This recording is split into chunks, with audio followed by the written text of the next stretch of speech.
The only people who don't want to disclose the truth are people with something to hide.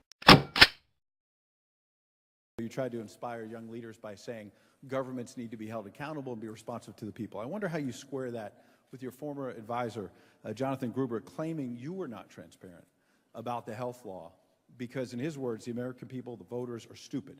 Did you mislead Americans about the taxes, about keeping your plan in order to get the bill passed? No, I did not.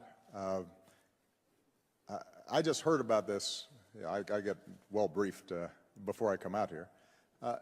The fact that some advisor who never worked on our staff expressed an opinion that I completely disagree with in terms of the voters is no reflection on the actual process that was run.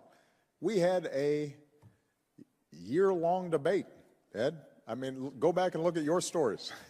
The one thing we can't say is that we did not have a lengthy debate about health care in the United States of America, or that it was not adequately covered.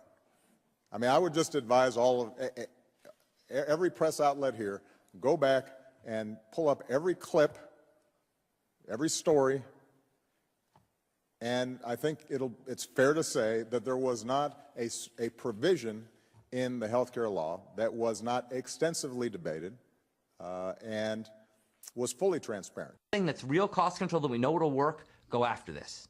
Now the problem is it's a political nightmare, and people say, no, you can't tax my benefits.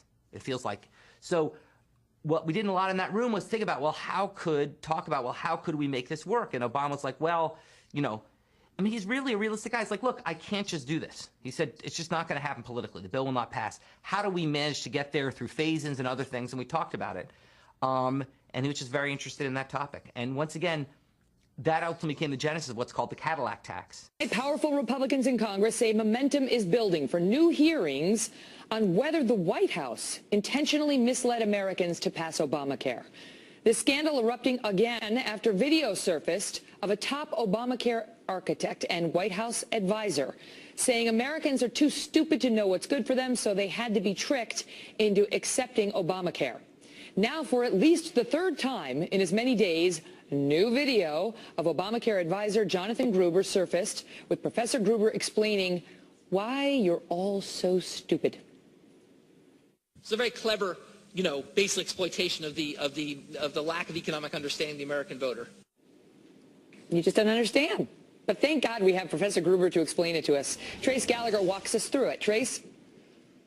Megan, Jonathan Gruber is called one of the central architects of Obamacare, but from our research, that might be a huge understatement. Turns out Gruber didn't just help craft the Affordable Care Act. He was instrumental in the campaign to sell it. For example, WhiteHouse.gov dedicated an entire page for his, quote, objective analysis. The White House used his numbers to convince skeptical governors that Obamacare would be good for their states. And everyone from the Congressional Budget Office to the Senate Finance Committee to Health and Human Services relied on Jonathan Gruber's opinion. Then Senator John Kerry credited Gruber with, quote, walking everyone through the benefits of the Affordable Care Act reforms so consumers are armed with accessible information. Well, now we know the information was not only inaccessible, it was downright deceptive. Last year at the University of Pennsylvania, Gruber acknowledged that if you made it clear that healthy people pay in and sick people get money, Obamacare would not have passed. Listen. And basically, call it the stupidity of the American voter or whatever. But basically, that was really, really critical to get anything to pass.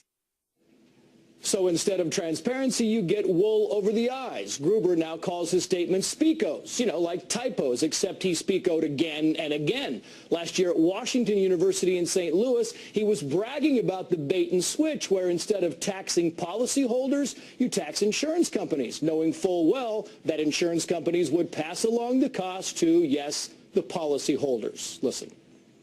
We said, well, that's pretty much the same thing. But why does it matter? I said, you'll see. And they were both in that passed. The American voter is too stupid to understand the difference. And all those who once sang his praises apparently now have a bit of laryngitis. But we have to pass the bill so that you can find out what is in it. The only people who don't want to disclose the truth are people with something to hide.